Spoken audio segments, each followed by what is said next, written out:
po ang isa pang hot topic, ang ating weather updates mula sa nag-iisang weather tito na laging may panahon para sa iyo. Tito Alvin, good morning kapatid. Ano na ba ang weather natin for today?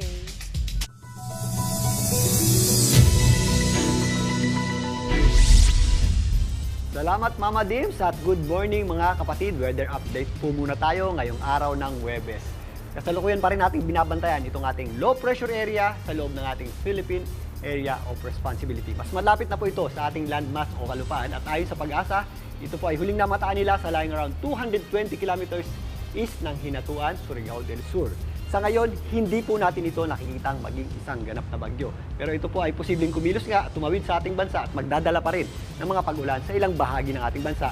Sa kasalukuyan, particularly dito sa areas ng Visayas at Mindanao. Dahil pa rin sa ating low pressure area, asahan po natin na mas magiging maulap yung ating panahon at mas mataas ang tsansa ng mga pag-ulan at thunderstorms dito sa eastern section ng Mindanao, kasama po dyan ang Rio ng Caraga at Davao Region. Mga possible thunderstorms naman na sumasapit or nangyayari tuwing hapon at gabi ang ating aasahan dito po sa areas ng Zamboanga Peninsula, kasama na po dyan ang BARMM at maging dito sa area ng Socsagen. Again, mag-ingat po tayo kapag nakakaranas po tayo ng mga thunderstorms dahil biglang buhos po yan ng malalakas na pag-ulan na minsan may kasamang pagkulog at pagkidlat.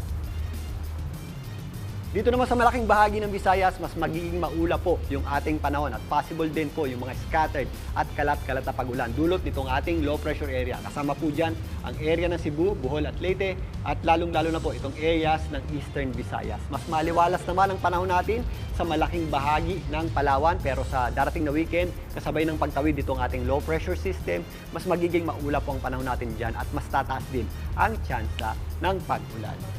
Dito naman sa Luzon, malayo po yung ating low pressure area. Kaya hindi po ito nakaka-apekto dito sa malaking bahagi ng Luzon. Sa katunayan, idineklara na po ng pag-asa ang pagtatapos ng northeast monsoon o hanging amihan at ang pagpasok ng ating panahon ng tag-init. Mas talakayin natin yang mamaya. Pero dahil dyan, asahan po natin ng matinding init ang panahon at alinsangan, lalong-lalo na po sa tanghali sa malaking bahagi na po yan ng Luzon. Mas mainit po yung ating panahon dito sa areas na nasa pagitan ng mga kabundukan, posibleng pumalo sa hanggang 34 degrees Celsius yung ating mataas na antas ng temperatura o highest maximum temperature dyan po sa may area ng Tuguegarao. Mainit din po sa malaking bahagi ng Ilocos Region, kasama na po dyan ang Pangasinan at area ng La Union.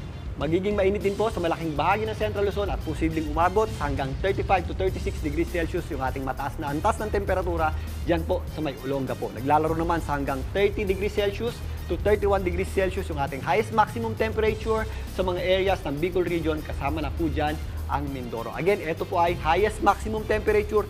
Iba pa po dyan yung ating tinatawag na heat index. Mas mataas pa po yun. Talakayin din natin yan mamaya. Dito naman sa Metro Manila, makakaasa rin po tayo ng mainit at malinsangang panahon, lalong-lalo na sa tanghali. At maglalaro yung ating highest maximum temperature sa hanggang 34 to 35 degrees Celsius. Kaya sa mga lalabas ng bahay at papasok pa lang sa trabaho at maglalakad sa kalye, maganda po tayo sa matinding init ng panahon. At umiwas po tayo sa direktang init ng araw mula alas 10 hanggang alas 4 ng hapon. At yan po muna ang latest sa ating lagay ng panahon. Muli, ito po ang inyong weather, Tito Alvin, na laging may panahon para sa iyo. Mga kapatid, Dimples Romana po, kumpletuhin ang inyong umaga ng mga kwentong puno ng inspirasyon. Salubungin po ang bawat araw ng may ngiti at pag-asa. Kaya't mag-subscribe na po at mag-follow na sa aming social media pages ng News 5.